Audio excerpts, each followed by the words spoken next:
एक सवाल मन में बार बार आता है कि एनपीएस में ज़्यादा पैसा बनने वाला है या फिर पीपीएफ से आपको मिलेगा ज़्यादा पैसा। किसमें आखिरकार कॉर्पस आपका रिटायरमेंट के लिए ज़्यादा होगा और किसमें आपको सेफ्टी भी है और सेफ्टी के साथ ज़्यादा पैसा मिलने वाला है रिटायरमेंट के लिए। सो इसको डिटेल में डिस्कस करूंगा इस वीडियो में। सो वीडियो में अंत तक बने रहिएगा और साथ में कवर करूंगा कि रिटायरमेंट प्लानिंग के सामने ये दोनों चीज़ें कैसे काम करती हैं आपके जीवन के लिए। सो वीडियो को लाइक कर दीजिएगा एंड चैनल को सब्सक्राइब कर दीजिएगा। नमस्कार, मैं हूं विप्लव मजूमदार। 17 सालों के एक्सपीरियंस के साथ मैंने इस प्लेटफॉर्म को शुरू किया ताकि आप ले सके सही डिसीजन अपने रिटायरमेंट से रिलेटेड, अपने इन्वेस्टमेंट से रिलेटेड। और खाम बच्चों को डांटने की जरूरत नहीं है कि उन्होंने कुछ मांग लिया। सेव करके आप पैसे को जलाते हो नॉर्मली, ये सुनने में बड़ी अजीब सी बात लगती है, लेकिन हम लोग तीसरी पीढ़ी है और अपना इन्वेस्टमेंट का तरीका हमारा क्या है, हम किसी ना किसी के कहने पे इन्वेस्टमेंट को कर रहे हैं। या तो फिर अपने पेरेंट्स ने सिखाया या फ्रेंड्स ने सिखाया या फिर हमारे पास में कोई एजेंट इंश्योरेंस का या फिर म्यूचुअल फंड का या फिर बैंकर। आपको अमीर बनाने में किसका इंटरेस्ट है और जो भी आदमी सलाह दे रहा है क्या वो खुद अमीर है? सो क्वेश्चन इज कि अगर अमीरों के सीक्रेट जानने हैं, अगर आपको जानना है कि मिडिल क्लास से अपर क्लास में कैसे जाना है, अगर आपको जानना है कि रिटायरमेंट कैसे करना है, क्योंकि retirement planning is one of the toughest job in your life. अगर आपकी उम्र 40 से ज़्यादा है तो क्या है ज़्यादा ज़रूरी, करियर में स्कोप ज़्यादा है या फिर मनी मैनेजमेंट से आपके आगे की लाइफ चलने वाली है?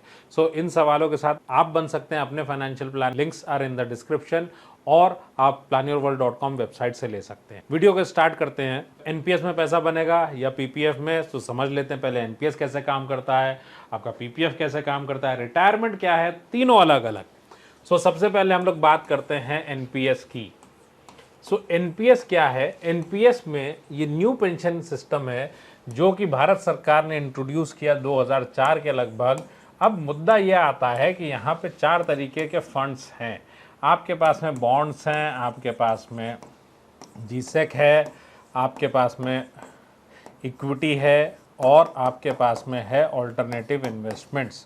सो अब मुद्दा यह है कि रिटायरमेंट का जो तरीका था पहले, that was defined benefit retirement.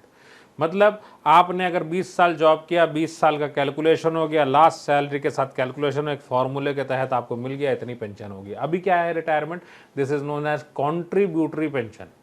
आप जितना पैसा इन्वेस्ट करोगे, जो इसकी वैल्यू होगी रिटायरमेंट के टाइम पे, सो आप हर महीने सैलरी से एक डिडक्शन देंगे। इस इन्वेस्टमेंट पे 60 की उम्र में जो फंड वैल्यू होगी, इसके बेसिस पे आपके आगे का जीवन चलने वाला है। सो अगर आपके पास में आपने एक्टिव मोड लिया हुआ है तो एक्टिव मोड में आप उम्मीद कर सकते हैं कि आपको जो रिटर्न मिल जाएगा लगभग 12% के आसपास या 11% के आसपास का रिटर्न मिल जाएगा इसमें।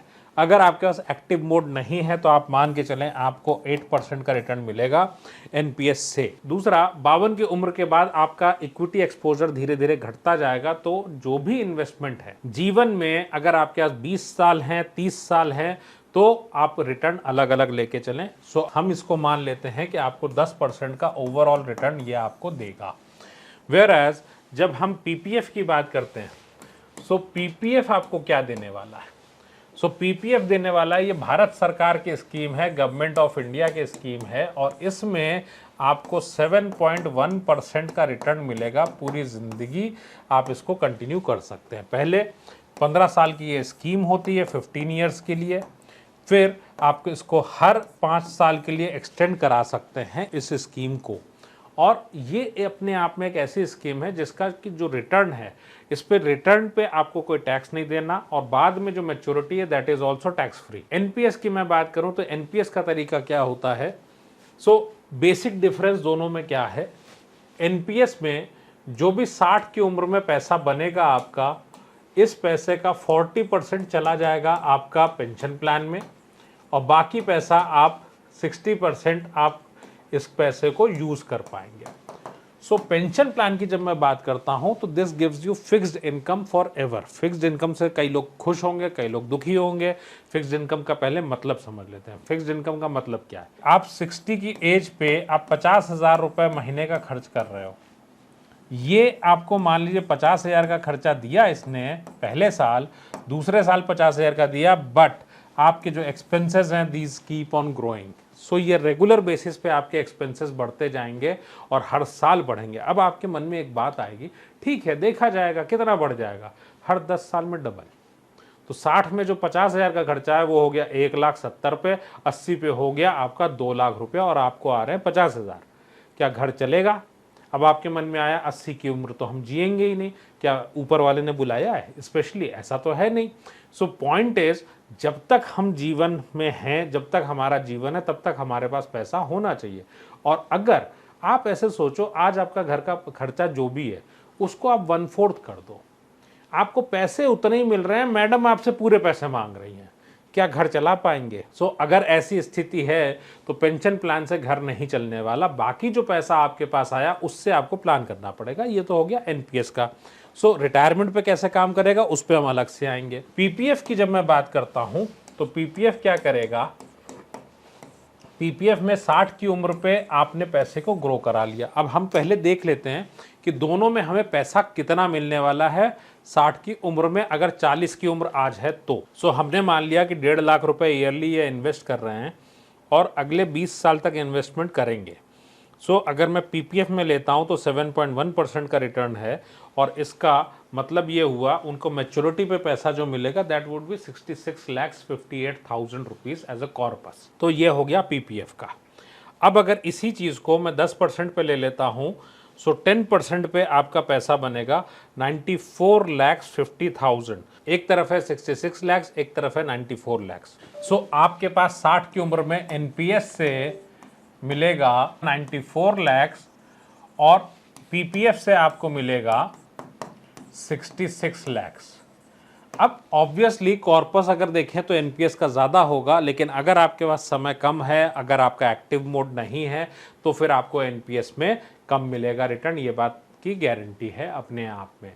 दूसरा, अगर एनपीएस से आपको 8% का रिटर्न आता है तो पीपीएफ से थोड़ा सा ज़्यादा मिल सकता है। सो गारंटी की मैं जो कंपैरिजन की बात कर रहा हूँ, in any case NPS would be giving you more return than PPF आज की डेट में, आज के सिनेरियो में।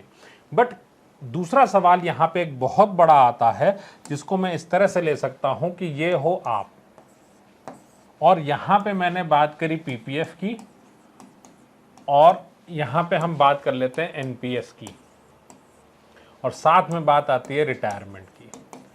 सो 2 मिनट के लिए पहले समझ लेते हैं कि रिटायरमेंट कैसा है और ये दोनों काम कैसे करते हैं। सो एनपीएस से मान लीजिए मिला 94 लाख और यहाँ से मिला 66 लाख। रिटायरमेंट का मतलब क्या हुआ? 60 से 90 तक का जीवन कौन कौन डिपेंडेंट है? आप हो गए, आपकी वाइफ हो गई, 2 लोग डिपेंडेंट हो गए अपने आप में। पूरी लाइफस्टाइल आपकी डिपेंडेंट है। आज आपका हस्बैंड वाइफ का कितने का खर्चा है? बहुत मामूली सा खर्चा है, लेकिन the moment you talk about lifestyle, आपके घर का TV, fridge, AC, electricity bills, everything is going to be there. आपको डोमेस्टिक हेल्प की ज़रूरत पड़ेगी। 70 के बाद आपको जितनी भी दवाइयों की ज़रूरत पड़ने वाली, डॉक्टर्स की ज़रूरत पड़ने वाली, ये सारी चीज़ों की कॉस्ट बढ़ने वाली है। अब पॉइंट ये है 60 से 90 तक का जीवन आप चलना चाहिए और ग्रोइंग इनकम चाहिए। सो मुद्दा क्या बनता है यहाँ पे कि ये एक अपने आप में it's a very long vacation. आप अगर थोड़ी देर के लिए ऐसे सोचें कि आपको 7 दिन की ट्रिप पे जाना है, भले किसी रिश्तेदार के यहाँ जाना है, तो आप 7 दिन का गिफ्ट के पैसे, जाने आने के पैसे, हर एक कॉस्ट को जोड़ेंगे और कहेंगे इतने का बजट है। जब हम रिटायरमेंट की बात करते हैं तो we have one strategy only. 60 की उम्र तक 40 से लेकर 60 तक खर्चा करूंगा, उसके बाद जितना पैसा इकट्ठा होगा देखेंगे कितना जीवन बचा है, गुजारा कर लेंगे। क्या ये स्ट्रैटेजी है हमारी? क्या ये हमारा रिटायरमेंट की तैयारी हो सकती है? नहीं, पॉसिबल ही नहीं है। हाउ कैन वी से कि एनपीएस बेटर है या PPF? It is not. Video क्यों बनानी पड़ती है ऐसे? क्योंकि आपके सवाल होते हैं कि एनपीएस बेटर है या पीपीएफ। क्वेश्चन इज, जब रिटायरमेंट प्लानिंग की बात हो रही है तो फिर retirement planning is important. Retirement पे घर का खर्चा चलाने के लिए इनकम इज इंपॉर्टेंट। कितनी इनकम आपको चाहिए? सो फ्रेंड्स, जो इनकम आपको चाहिए ये किस इन्वेस्टमेंट से पूरा होगा? So it is customised. अगर कस्टमाइज्ड रिटायरमेंट प्लानिंग की बात करें, सो मान लेते हैं आपके पास अलग अलग तरह के इनकम के सोर्सेज है। एफडी हो सकता है, पेंशन प्लान हो सकता है, म्यूचुअल फंड एसडब्ल्यूपी हो सकता है। क्या सभी का बजट सेम होगा? नहीं, सबका बजट अलग अलग होगा। डिपेंड किस पे करेगा? आपकी ज़रूरत पे और आज आपके पास सेविंग कितनी है। ऐसा भी संभावना हो सकती है कि आपके पास जो सेविंग है उससे रिटायरमेंट का बजट पूरा ही नहीं होता। आप कहेंगे ये इसमें कौन सी बड़ी बात है भाई, 95% लोगों का पूरा नहीं होता, बच्चों के सहारे जी लेंगे। अब जो भी जीना चाहें उनकी मर्जी है।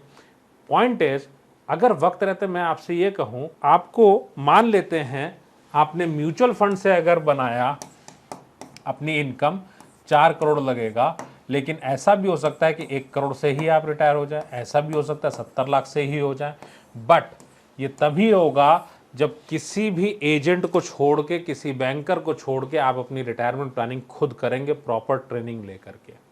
And that is the reality, because आपके जीवन में रिटायरमेंट इज इंपॉर्टेंट, ना कि पीपीएफ, एनपीएस या म्यूचुअल फंड। जिससे आपके रिटायरमेंट पे घर के पैसे आए, जिससे जरूरतें पूरी हों। You need sufficient pension, not just pension. Try to plan your sufficient pension. So video कैसी लगी मुझे बताइए, लिंक्स डिस्क्रिप्शन में है या फिर planyourworld.com वेबसाइट से आप ले सकते हैं।